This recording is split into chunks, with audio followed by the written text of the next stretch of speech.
Come on. There we go. We are recording. Play a little music.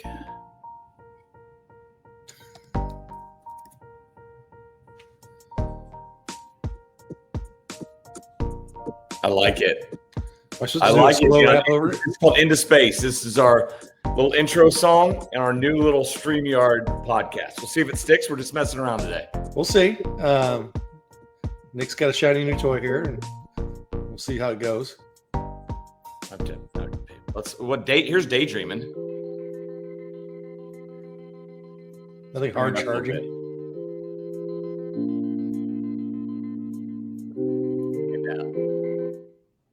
There we go. We're back. Hey there, welcome to Snap Tackle Pod. The eighth one of the season, first one on StreamYard of our, I don't know, however many seasons we've done. I'm Mick Shaffer of KSHB. He's Dion, Clisso. Yep. Preps KC. How are you? Doing well.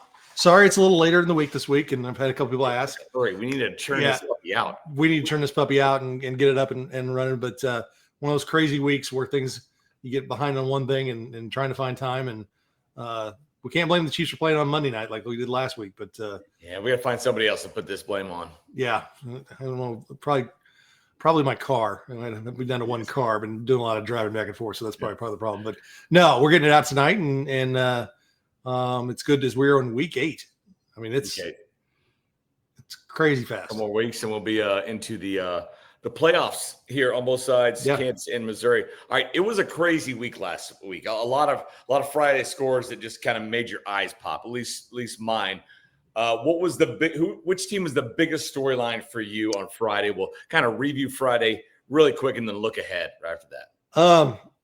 It wasn't even a storyline on Friday. That it was the next day where I found out, and it's not even like the biggest story, the biggest game, but Leavenworth beating DeSoto for the first time ever, and going to 5-1 for the first time since 1973 in a very deep now 5A and teams that there used to be like top 4 or 5 teams in 5A. You got a lot of teams in that upper middle half there, that are playing good football. And Rod Stahlbaumer played them in week 1, and they were down a couple scores. And he told me in week 2, he's like, Leavenworth's a good football team. Yeah. And so I texted him. I was like, hey, you weren't lying. He texted me. He's like, I've never lied to you, Dion. Like everybody else, I've never lied to you. Yeah. So, it's a good win for Coach Sation, and he's the Chiefs coach of the week as Leavenworth moves to 5-1, and they look the part. So it's going to be interesting to see how this pans out as this Class 5A East bracket comes together, because there's a lot of teams. We know what Aquinas did, even though they lost to Rockhurst last week in overtime. And that's maybe the most notable thing, that these teams have played 3 years in a row, and they've all been 1-point overtime wins. And it's crazy. Yeah, it's wild, right? 3 years in a row. Yeah, it's crazy. It's come down to that. So, the Leavenworth thing is the one that kind of jumped out at me. Maybe Saturday, not necessarily Friday night, because it was before I got that information. But no, it's kind of fun when you see a team that hasn't had that kind of success. And, 100%. They aren't that far removed from never making the playoffs. And during Preps KC's time, they made their first ever playoff. Well, and now everybody makes the playoffs. Now everybody makes playoffs. Yeah, back in the day, you had to had to beat half or top one district. And then back before that in the 90s, you had to beat 3/4 of your district just to make it to the playoffs. Hey, for me, the team on the Kansas side is I like the West. Yeah, and those Owls in back-to-back weeks, Dion, they have beaten Gardner and Mill Valley, and it hasn't been close. No, they look like a really good team, and they're playing fantastic football. I talked with Coach Semino this week from Shawnee Mission East, who they have, and he said, they've got a lot of weapons, and they do a lot of stuff well. And he goes, they look like a team of kids that have played together for a long time. Yeah, they're senior heavy. We know Brody Hill and same with Krzyzkowski. You were in the stadium. Right. How did they pronounce it? Those two guys are Mahomes and Kelsey on the field together, right? Kind of not making up plays, but improvising and knowing where each other's going to be and that kind of thing. So, they were able to do some things and defensively slowing down a Mill Valley team that can run the ball. I mean, you saw that play there, and it's definitely a situation where there's a lot of teams in 6A. There's a lot of them with one loss, and you got 2 of them going against each other this week in Shawnee Mission East and Olathe West. So it's definitely open. That Olathe West team has opened a lot of eyes. Could they be a team that comes out of the east side? Oh, definitely. There's about 6 or 7 teams that can come out of the east side, because the one thing about it is you're going to have to beat somebody in round. There's a good possibility, unless you're the 1 or 2 or 3, you're going to beat somebody who's solid, if not pretty good in that first round. And so you want to be in those top 3 spots probably, or even the top 4 spots. But there's no gimmies after that. I mean, 5 through 12 are not easy ones. As we transition from Kansas over to Missouri, let's do a Kansas v. Missouri game. You mentioned it earlier, St. Thomas Aquinas and Rocker System was on the Kansas side at Aquinas yet another year where it's a 1-point game. This one went into overtime. I saw the score. I've seen a few highlights. Were you keeping track of this? How'd this game play out? I was trying to. Yeah, it was, Aquinas got up on them a little bit. Then they fought back and they had it. Rutgers tied it late, and they had a field goal. They had a chance to win it with a field goal in regulation and didn't get it. And then, the one thing that comes out of this game is what I've talked to coaches and heard. Cal Arndt twisted his ankle in the second twisted his quarter. ankle. Yeah, stayed in the game and played. And as one coach told me, I think people found out that 40% of Cal Arndt is better than 100% of a lot of other backs out there. Mm-hmm. And it may have been a different game if he was totally healthy in that game. But Rockers battled back in that game, made the plays when they needed to, got it tied up late. And like I said, had a chance to kick the field goal to win it and missed it. And then answered in overtime and made it win for 2 with a great play there for a 2-point conversion. So just an amazing night of football between those two teams. And that's turning into appointment television when they get together. Absolutely, it is. All right, over on the Missouri side, Blue Spring South, I expected them to win. I didn't expect it to be, that score, right? Well, how quickly it was. They really just kind of came out and dominated that. And they really, the part that was interesting to me was to the air, deep ball. They did it so much and so early, and they had an answer for everything Liberty wanted to do. Yeah. Liberty put the ball on the ground a couple times and gave them short fields, and they scored. And even on a night when Blue Spring South wasn't at their cleanest, they had a few more holding penalties and probably more penalties they've had all season long. They got themselves in a couple 2nd and 20s, and I think on one of them they got like a 30-yard play, and another one they got a 48-yard touchdown out of it. Yeah. So, I mean, it didn't matter what the down and distance was. You see Gary Hill from Aiden Wilhelm here makes a great play. They lost their other number 1 receiver, Wyatt Denny, to a dislocated ankle, which I've heard, maybe October. And I also talked to the guy, Andy Meyer, who was covering it for us, and he's like, yeah, he'll be back in baseball. He goes, in his amateur doctor opinion, he goes, it was a pretty good. He said, well, I mean, it's just what Fred Warner for the 49ers just had that same injury, I want to say. Yeah, so they lose Wyatt Denny. And then they lose another guy who came in to replace Wyatt Denny. And then their 3rd string receiver, who had 1 catch on the season, has 3 catches and 2 touchdowns and 80 total yards, including a 48-yard touchdown.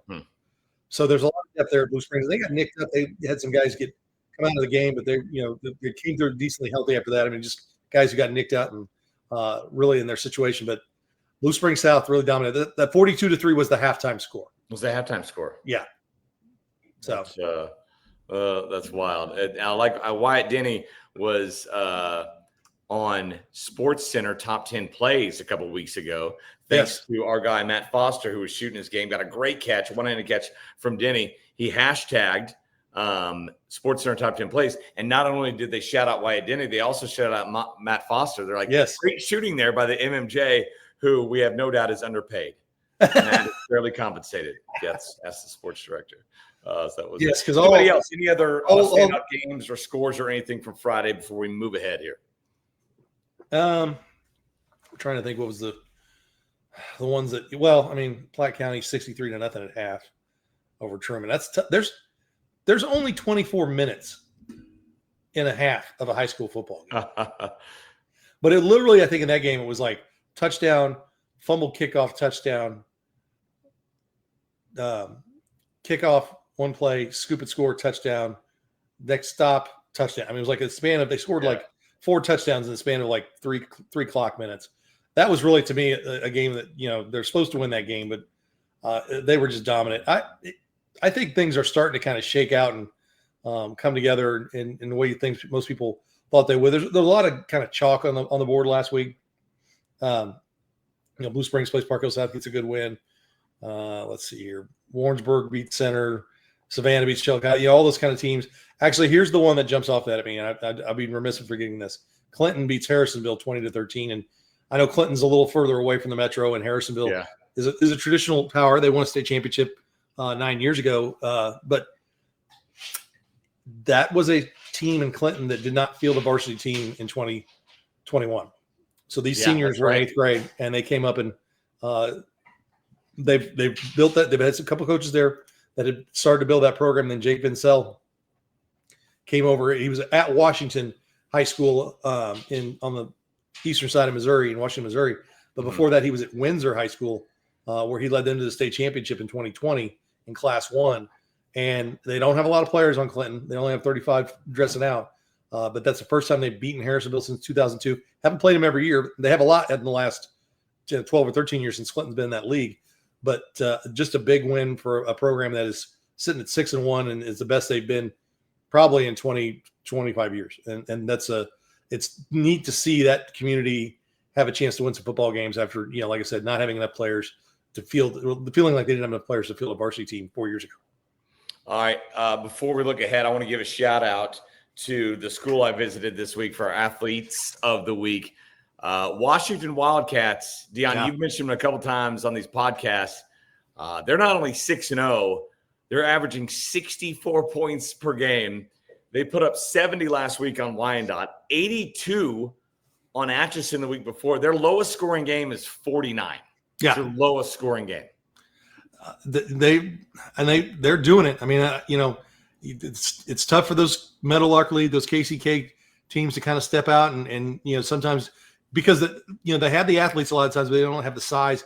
Where I think this Washington team definitely is a little different this year. I think they got 70-some kids out for football. Yes, that's oftentimes the biggest thing up there. You get the participation. Not only do you have a chance of finding better athletes, but just maybe you don't have to two platoon, and they don't. They rarely. There's a few positions. That's it. They don't have two platoon. They're fresher later, and they're save their legs and avoid injury more often. So and your co-athletes were Savion Stone and Cameron Fields, who seem to be putting up 300 yards of offense themselves plus every week. So on your stats, Cameron leads the city in receiving. Yes, and Savion leads all of Kansas in touchdowns, throwing and running. So yes, they are definitely quite the combo. 1-2 punch. Yeah, and they've I'm trying to think of that this week, but they should be. If they went out, they're probably going to be the top seed, the number 1 seed in the East, and depends on who they play. Like right now, Blue Valley Southwest is sitting down there in that last spot. But I think a few years ago they got in that spot where they were. I think they were a top half seed, so they hosted a game. They drew Blue Valley Southwest in the first round, and Blue Valley Southwest beat them pretty badly. I think they're more suited to compete with a Blue Valley team or an EKL team in the first round this time around. Though I'm sure they would. They've never gotten a win, but I think they can beat the Blue Valley Southwest if they play well, because I don't know if Blue Valley Southwest can match their speed in some spots. Yeah. All right, let's get to it. The Remax Big 3 games of the week. We'll start on the Kansas side and start with the game that's going on right now as we're recording, right? Yes. Blue Valley and Blue Valley West. How's that going? It's 21-0 as we speak. It's 21-0 Blue Valley. They look pretty good. Talk about a team that's playing its best football at the right time. Blue Valley looks like that team. Yeah, I feel like that's a sleeper team in 5A. Bryce talks about, okay, is Mill Valley still, they took the loss to Lake the West. Where are they at? Everybody knows, okay, Aquinas is so good. St. James is getting lots of love. Yes. We're talking about Washington. Baser's undefeated. I feel like Blue Valley's slid under the radar. They exited the playoffs earlier than they wanted to last year. I feel like that's not on the plans, on the cards this year. No, I think that they're going to be a tough out, and they're proving it tonight. I mean, I haven't checked in a while to see if West has mounted a comeback in that game, but no, they've come out strong. Taft Stubbe had 3 touchdowns in the first half in that game, so they are a Blue Valley team that going into last week you didn't know. They were going playing Blue Valley Northwest. They handled them, and now they are up 28-7 on Blue Valley West, and so it's definitely a Blue Valley team that you're going to have to keep an eye on going down the stretch. That's in the EKL and Sunflower League. You have Shawnee Mission East and Olathe West. Why do you like this matchup? Well, you got a really good physical Shawnee Mission East team with Jack Reeves, their quarterback, who 1,200 yards rushing, 500 yards passing. Yeah, they East really is do. 5-1. 5-1 East. I didn't realize that. Against Brody Hale and Kriskowski from Olathe West. And so it's going to be I'm not saying Olathe West isn't physical, but Shawnee Mission East wants to be physical. So this is a head-to-head spot in that bracket. You both have one loss. There's no strength of schedule, point tiebreaker, anything like that. So it's all those head-to-heads will get you. So a big matchup in week 7 on the Kansas side next last week of the season for both these teams. And I think it's going to be it's on. I get to watch it on Spectrum, which is good. I'm excited about that because that's the game I want to see how those two teams match up. Yeah, and you got to like the Northwest as well. Is also 5-1. Like you said, there are a lot of teams out of and 60 on the east side that can make a run here. And last but not least, we have Eudora and Tonganoxie. Doesn't get much better than that in the Frontier League. I mean, those two teams are, it's kind of funny because last year Eudora was a really young team and Tongi had a bunch of seniors and they were kind of flipped. Tongi makes a run to the semis and now this year it's kind of the flip. The Eudora's got the experience because they were playing freshmen and sophomores and juniors the last couple of years, and Tongi's a younger team. But they've played each other so much, especially since Tongi moved into the league a few years ago. And it's two towns that aren't that far apart, two coaches that are friends. Drew Steffen told me, he's like, oh, no, Coach Troyer and I, we talk 3-4 times a week. We're texting back and forth. Wow. So it's like in two good communities. And it's somebody said, this is what I don't know if it's Coach Troyer or if it's Coach Steffen. It's like, this is what Frontier League football is. Yeah. Tonganoxie and Eudora late in the season, Tongi's got the 2 losses. Eudora has the 1. So, I mean, that's a game for Tongi. If you can find a way to, nip them at home or at their own place, while you're playing at home, you got a chance to kind of, move your way up that bracket. And if you're Eudora, you got a chance to really salt away that 1 seed if you can kind of keep that going.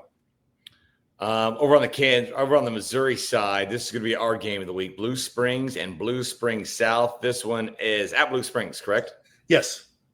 And I'll tell you, there was a time when we started, we've been doing Preps KC long enough that when we started, Blue Springs and Blue Springs South was always a big 3 game. And if it wasn't, then you were questioned as to what was going on. Yeah. And then there were some years not that far in the past they both where that wasn't, not only that, it was a game we weren't covering. We're getting back to that now. You've got a 7-0 Blue Springs South and a 5-2 Blue Springs that's coming off of back-to-back wins over Rockhurst and Park Hill South. So they're playing really well. And of course, all Blue Springs South has done the last 2 weeks is go 37-7 on Lee Summit North and 42-3 on Liberty. I think it's going to be a good game. South is the one that looks like it has less weaknesses. Yeah. Sure. On the defensive side, Blue Springs has got the guy in Ronell Johnson who can wreck a game, a lot by himself. They've got a really good defensive line. They've done a good job of replacing Eli Burtz. Their linebackers. Blue Springs lost all their starting linebackers. They did a good job replacing them. Offensively for Blue Springs South, Darius Morgan's kind of getting more back into the mix each week. That adds to their running game. So I feel like it's Blue Springs South will get the win, but I'm not going to be shocked if that game is close, and I'm not going to be shocked if Blue Springs wins that game. Nice. Grain Valley at Fort Osage, Remax Big 3 game of the week. Grain Valley 5-2, Fort Osage 4-3. Well, I joked with Coach Brock Bolt from Fort Osage. I said, this is like the 75th time you guys have played each other in the last 8 years. And he's like, yeah. He goes, ever since Grain Valley got into Class 5, they would play each other in the regular season, and then they were in the same district a lot of the time. They're not this year. They'd have to win out and win their districts to meet up this year in the quarterfinals, but they know each other very well. They're very close in terms of just actual proximity.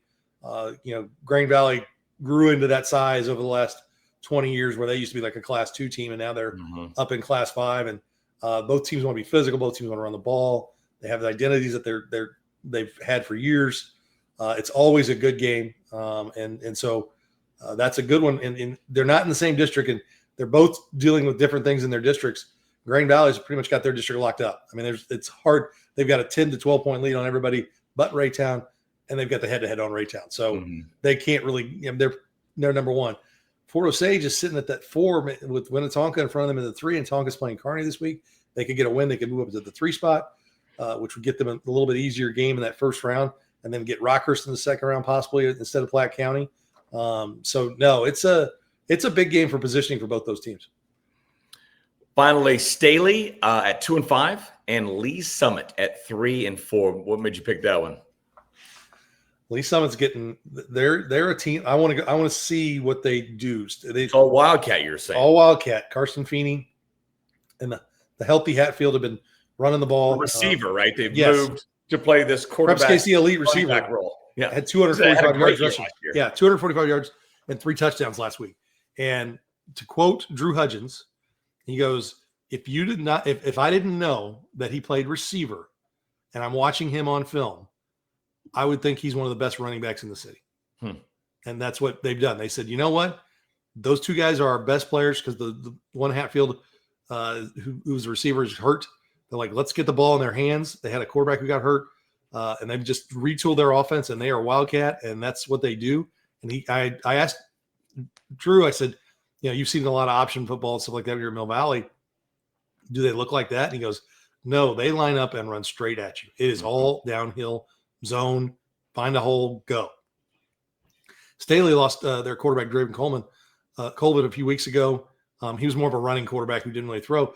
They brought the junior up and had him play, and Coach Hudgens said that it's really actually balanced out their offense a little bit. They're able to throw the ball a little more. They've got a couple weeks under their belt in that new setup, so they're kind of. He said, when they lost it, he got hurt when they lost the quarterback to the Blue Spring South game. He goes, our kids, he's a pretty steady kid, and he broke his arm. He knew he was done for the year, so he was pretty emotional. He goes, our kids were emotional. We didn't, he goes, they were kids. It wasn't a good game after that. He goes, next week we were trying to figure it out. Last week he said he felt like they played a lot better offensively, and that makes them a little tougher to stop. Now that he goes, because teams came in knowing we weren't going to throw the ball for the first 5 weeks of the season. Well, now they have to respect that both. So both these teams are improving, though Lee Summit's the one that's made the most improvement after starting off with a rough start, but now they are rolling, and they are a team to keep an eye on. We've talked McCarthy Elite team every week. Are you on a different position this week?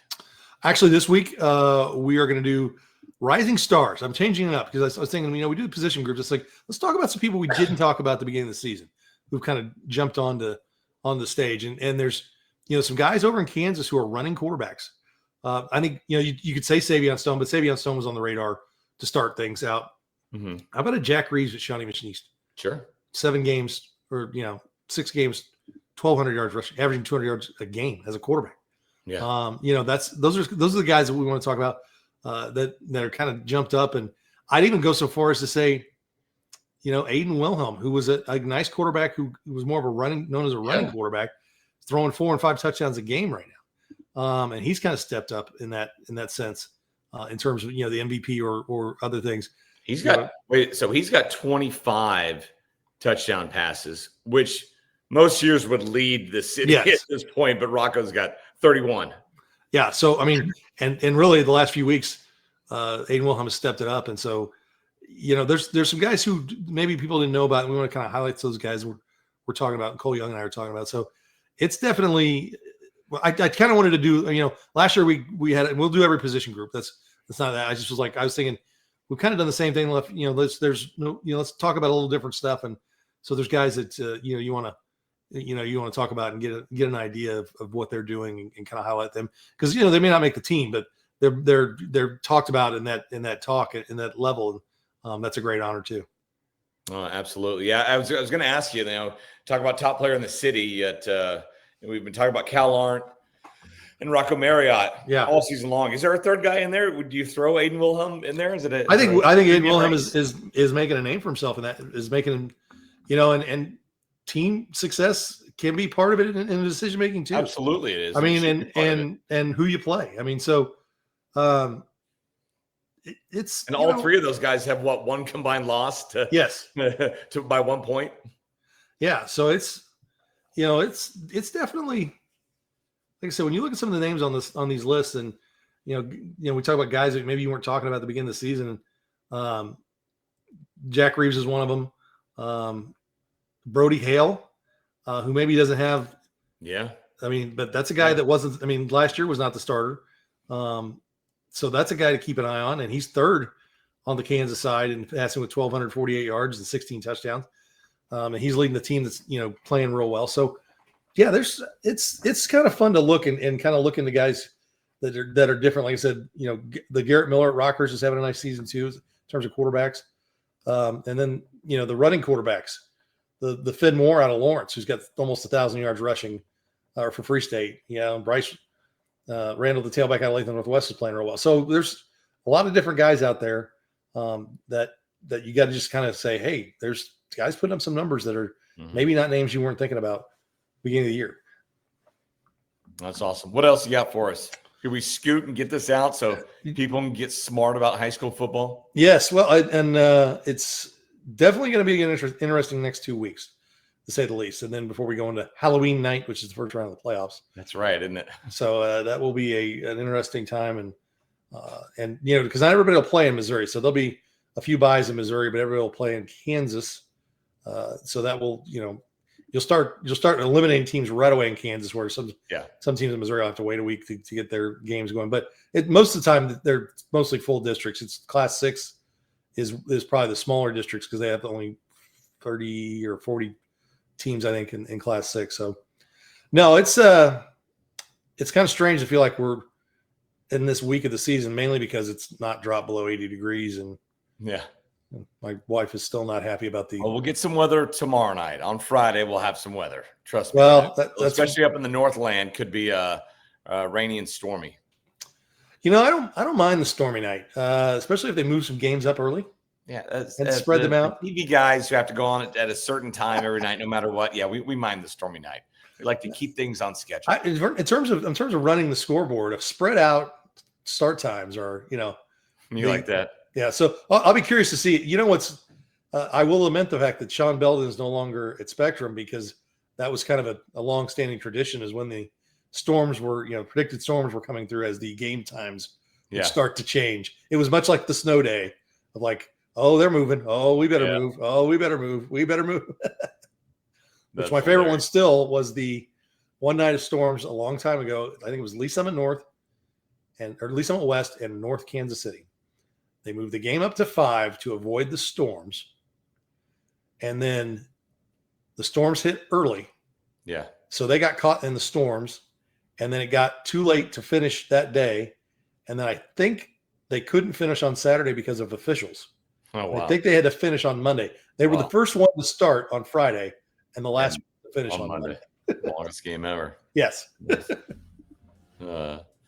Well, awesome. All right. We're going to fade. Look at this music I got going on here. Let's take a listen. See? Rock and roll music. There you go. You should just do some songs that aren't royalty free and see if we'll really find out. We'll really find out who's watching them. Yeah. And start cracking down on us. I'll put more into the production budget next time as well. We need our own theme song.